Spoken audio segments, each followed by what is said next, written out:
안녕하세요. 권영근입니다. 2019년 2월 16일 언론 보도에 따르면은 베트남에서 예정되어 있는 북미 정상회담에서 북한 핵 문제를 북한이 미 본토를 타격할 수 있는 핵 능력을 갖지 않는 수준에서, 그러나 한국과 일본을 타격할 수 있는 능력을 보유하는 수준에서 타협할 것이라고 합니다. 그런데 저는 적어도 2016년 초순부터 이 같은 사실을 수십 차례 예측한 바 있습니다. 네이버에 보면은 한국국방개혁연구소라는 블로그가 있는데, 그 블로그에 수십 차례에 걸쳐서 동일한 주장을 전개한 바 있습니다.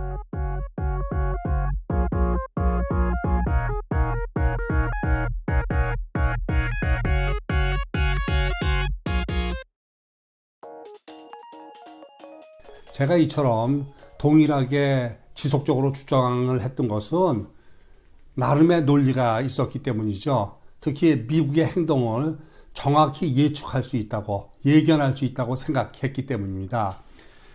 미국의 행동은, 지난 70년 동안의 미국의 한반도 정책은 미국이 아닌 또 다른 패권 국가의 부상을 방지한다는 측면에서의 한반도의 중요성이 지대하다는 사실에 입각하고 있습니다.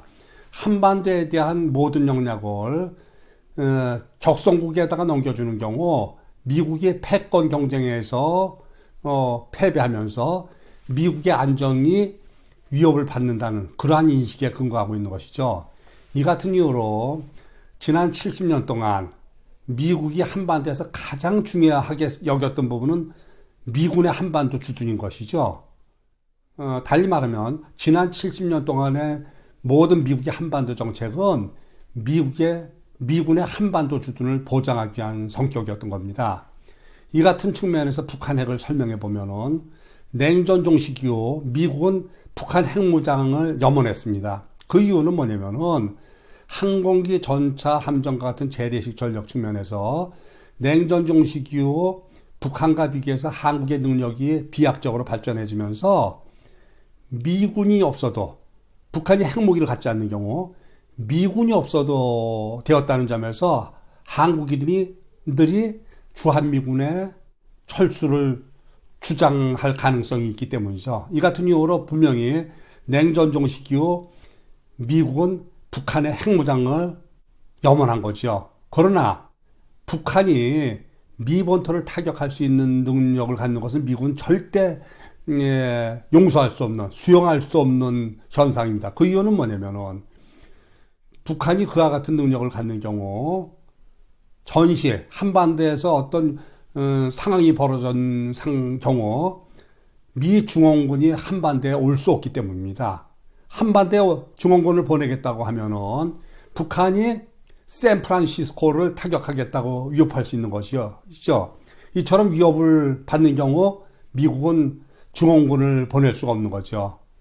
이 같은 사실을 인식하는 경우 한국인들은 핵무장을 추구해야 된다고 생각할 것이고, 핵무장을 추구하는 경우, 핵무장에 할 수 있는 경우 더 이상 한국은 미국에 의존할 필요가 없는 것이죠. 다시 말씀드리면은 주한미군이 한반도에 주둔할 수 없는 것이죠.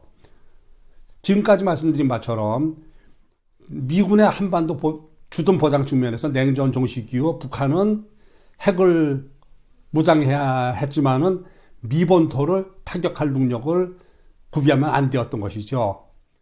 향후 본 유튜브를 통해서 저는 지난 70년 동안 있었던 주요 사건들에 대해서, 한미 간에 있었던 주요 사건들에 대한 미국의 한반도 정책을 지금 설명드린 그와 같은 논리에 입각해서 설명드리고자 합니다. 많은 시청 바랍니다. 감사합니다.